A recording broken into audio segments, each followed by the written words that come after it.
Okay, hi everybody. So, for those of you that tuned in this morning for our service, we had some technical issues. I lost connection. You only heard if you were there, you heard part of my talk. So, we're going to do a little shortened version and we're going to kick us off with a song and then my talk and then a closing song. Thanks, everyone. Morning, y'all. Open it up with a Karen Drucker song today. God is my source. God is my power. God gives me everything I need. So I give thanks for all my blessings. God gives me everything I need. God is my source. God is my power. God gives me everything I need. So I give thanks for all my blessings.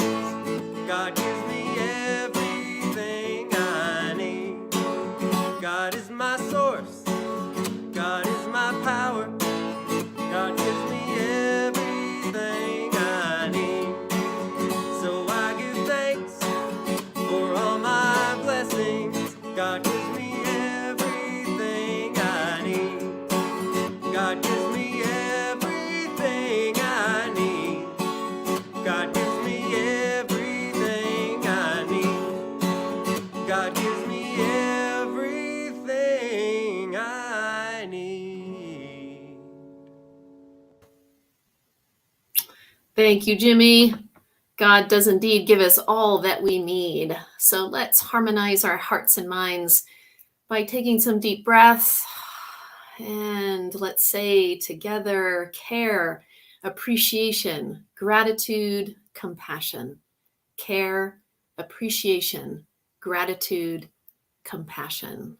Care, appreciation, gratitude, compassion. So, yeah, have you ever noticed as human beings that it's pretty normal to be a little irritated, a little frustrated, a little annoyed? We see it everywhere. We see it in the news, we see it in the people around us, we may even notice it within ourselves.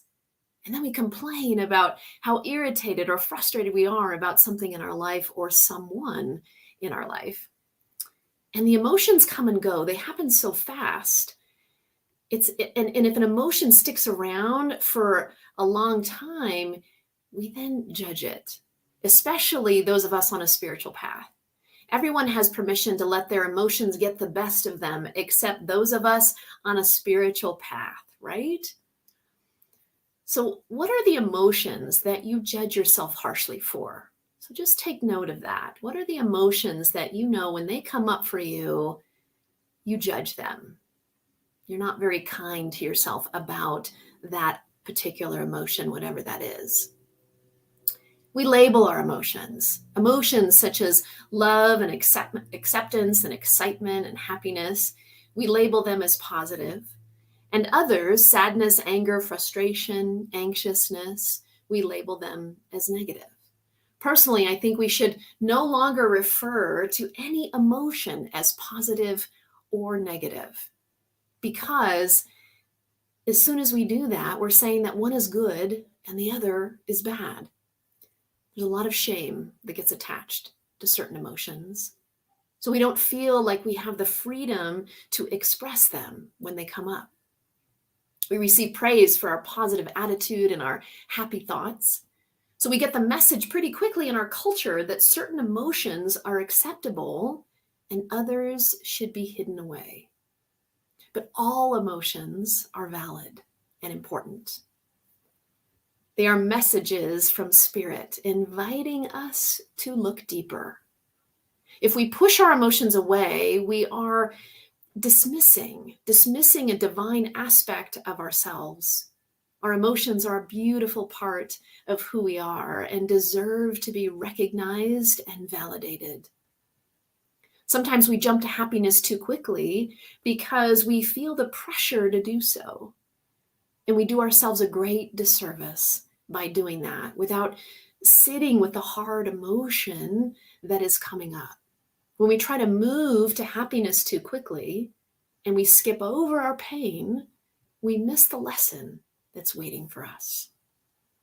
Our painful emotions show up to reveal something to us.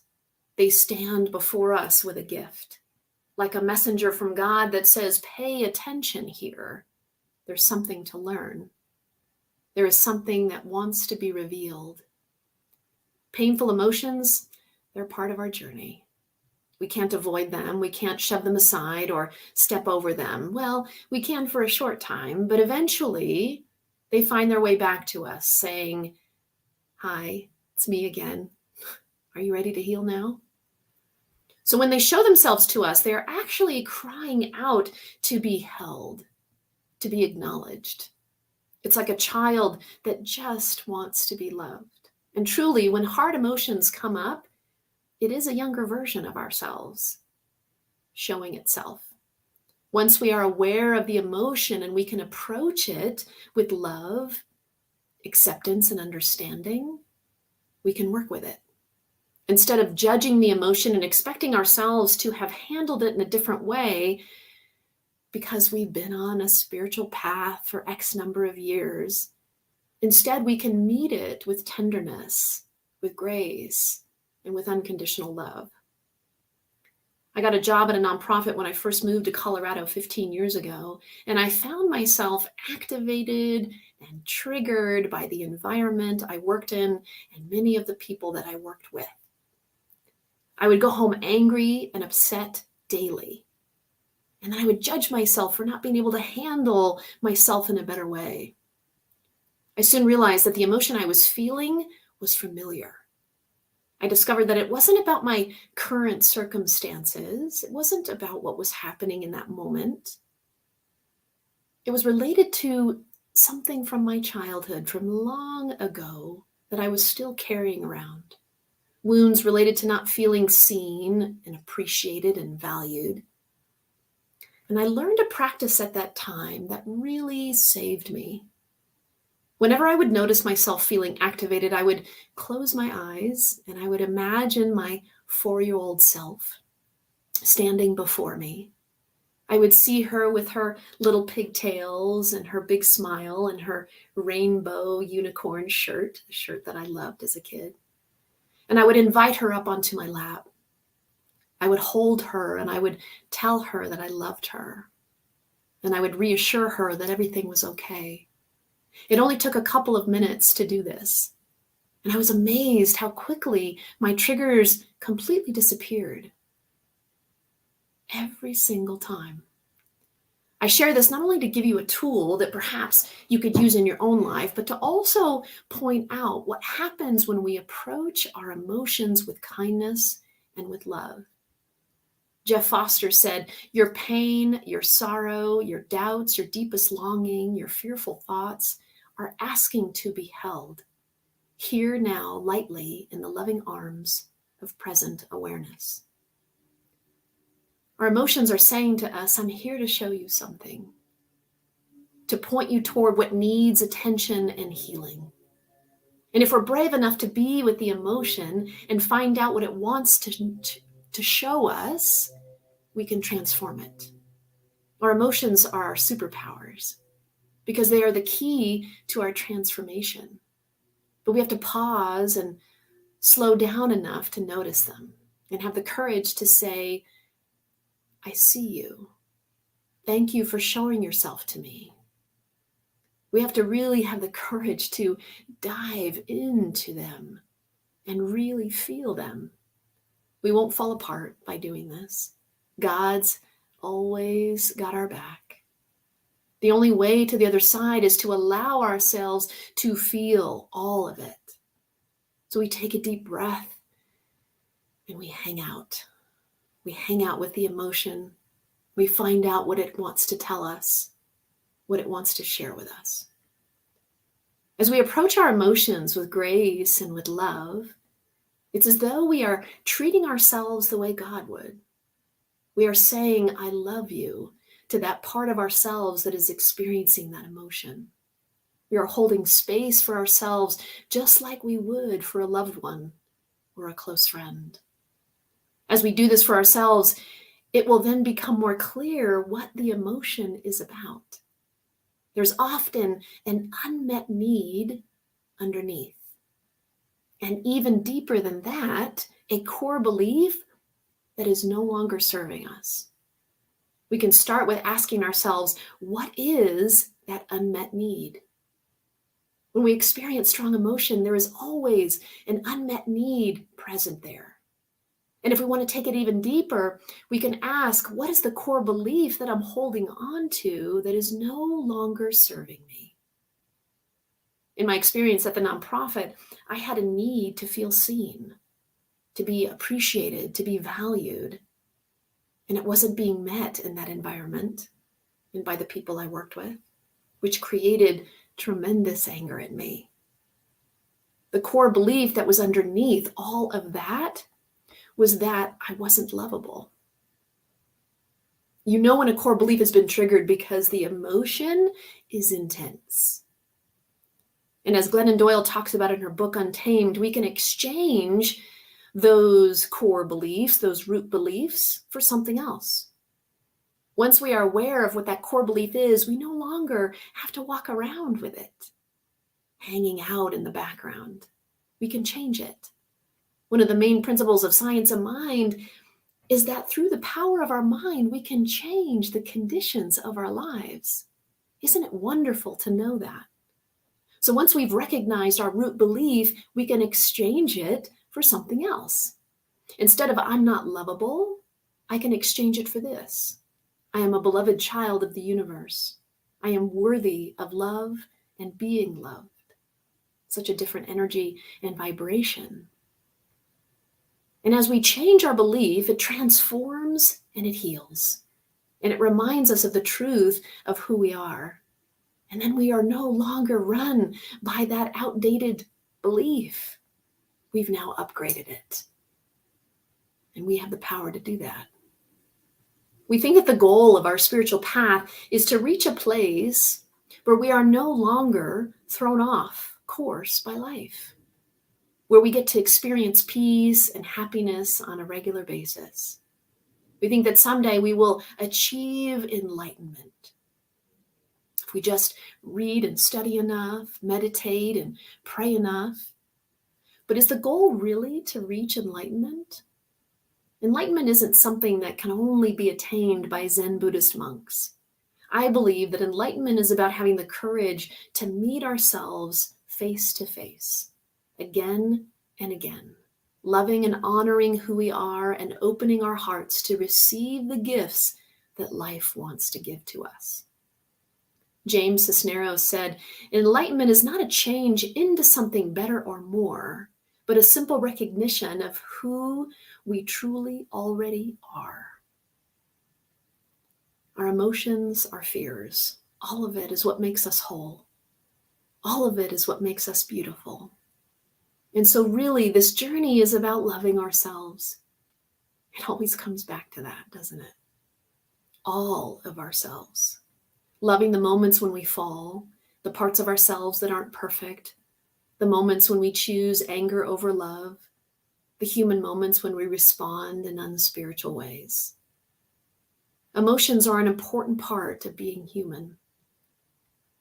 We can't experience joy without having experienced real sorrow. We can't experience courage without knowing fear. And we can't know peace without having experienced anger. We must have both for there to be balance in our lives. The universe requires both darkness and light. In order for the stars to shine in the sky, there must be darkness.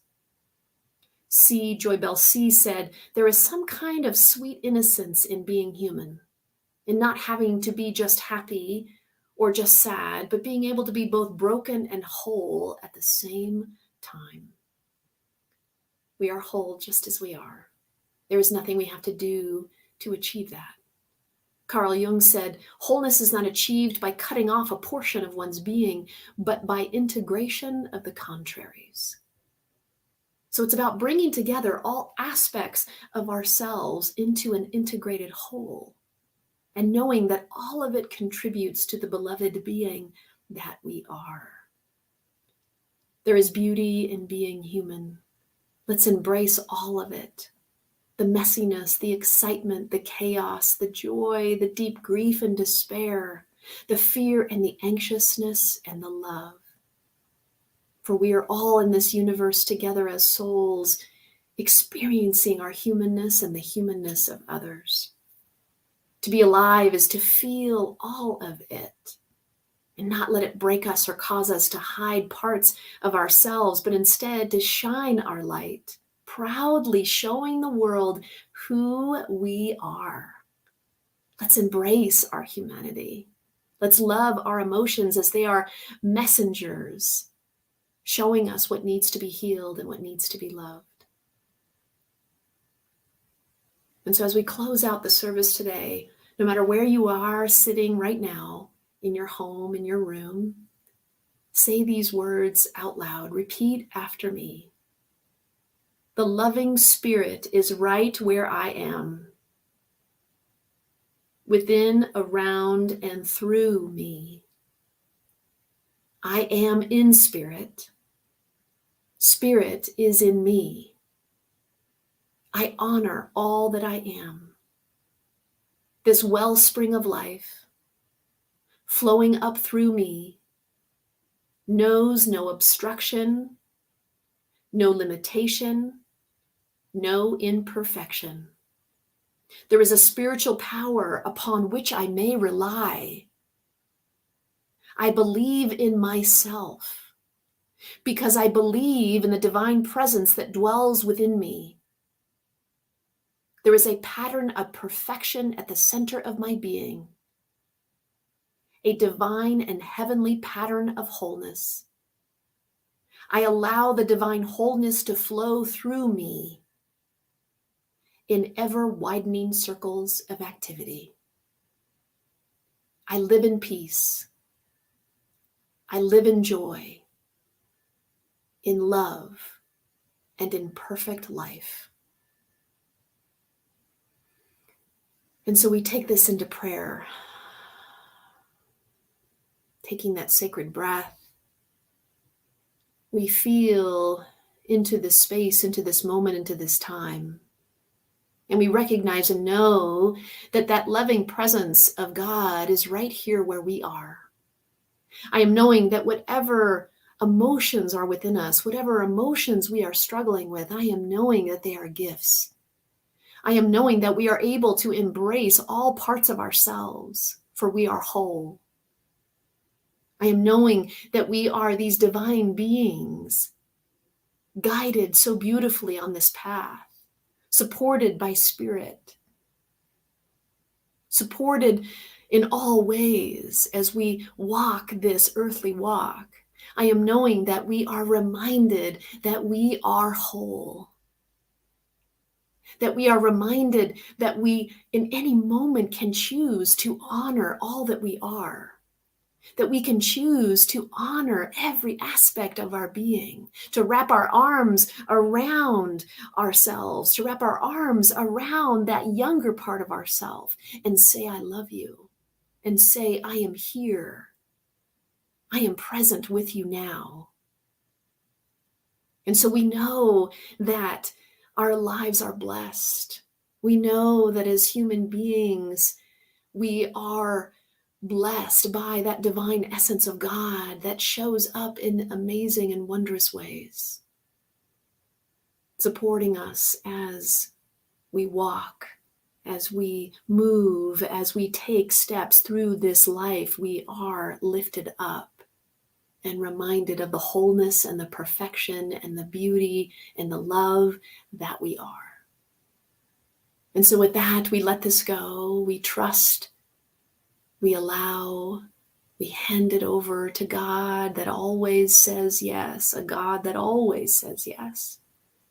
And we simply say, and so it is. Amen.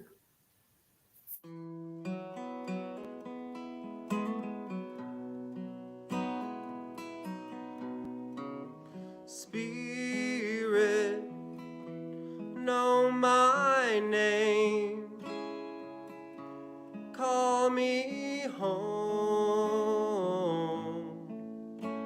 and light these darkened days. Oh, Spirit, Spirit, show your truth in all we do. Let love be our legacy. Oh, let love be our legacy. Yes, let love